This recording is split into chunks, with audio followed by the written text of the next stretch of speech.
Si je sais où je veux aller, je vais juste réaliser que tout ce que je m'attire, c'est là pour m'aider à devenir la personne qui va me permettre de réaliser mes rêves. C'est-à-dire que vous prenez un marcheur il se plaint pas quand c'est dur. Vous prenez quelqu'un qui soulève des poids, il se plaint pas quand c'est dur. Parce que c'est un fantasme d'espérer devenir une nouvelle personne sans dépasser la dose de souffrance dont vous avez besoin. Prenez Richard Branson, il a échoué une trentaine d'entreprises avant d'être le patron de Virgin. Michael Jordan, viré de son équipe de basket considéré comme trop mauvais. Walt Disney, viré de son journal pour manque d'imagination. Et les gens disent, j'ai tout essayé en consultation. J'adore cette phrase, j'ai tout essayé. Je leur dis, t'as essayé quoi? J'ai envoyé 10 CV. J'ai dit, des CV comment? Bah pareil, le même CV. Et les personnes ont le fantasme d'imaginer qu'elles vont avoir des nouveaux résultats. Alors que vous savez, j'ai vu tout le monde arriver en marchant, je crois, enfin debout, je l'entends avec pas 4 pattes. Vous savez qu'en moyenne, ils avaient mis 2000 essais pour apprendre à marcher. On a le culot en tant qu'adulte de dire que les enfants, ils vont apprendre des adultes. Je crois qu'on leur apprendre des enfants en termes de persévérance. Vous imaginez un enfant qui vous dit à votre papa, à son papa comme ça, ou à sa maman, ah non, j'ai tout essayé. Ça fait 10 fois, tu vois bien que ça marche pas. Moi je reste à 4 pattes. C'est bon. Vous imaginez? Il y a votre fils qui vous dit ça, votre fille. Ah, il a un problème là.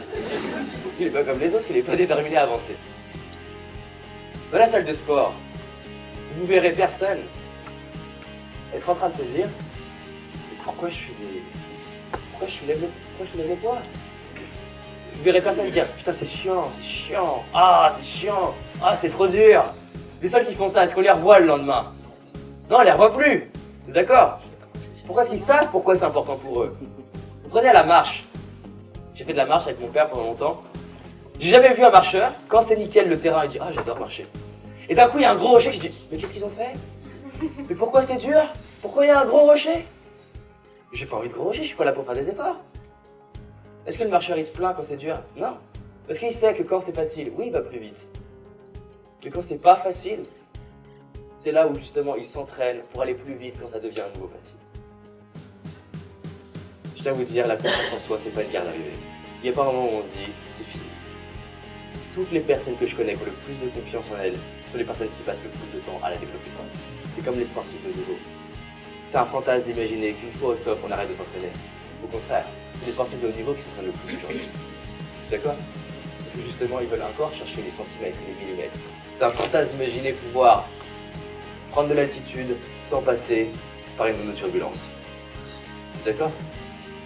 Oui, la zone de turbulence, plutôt que de dire j'en ai marre, qu'est-ce qui se passe? Si vous en avez marre, on redescend. Il y a deux moyens de faire avoir zone de turbulence. Vivre au niveau d'en dessous ou vivre au niveau du dessus.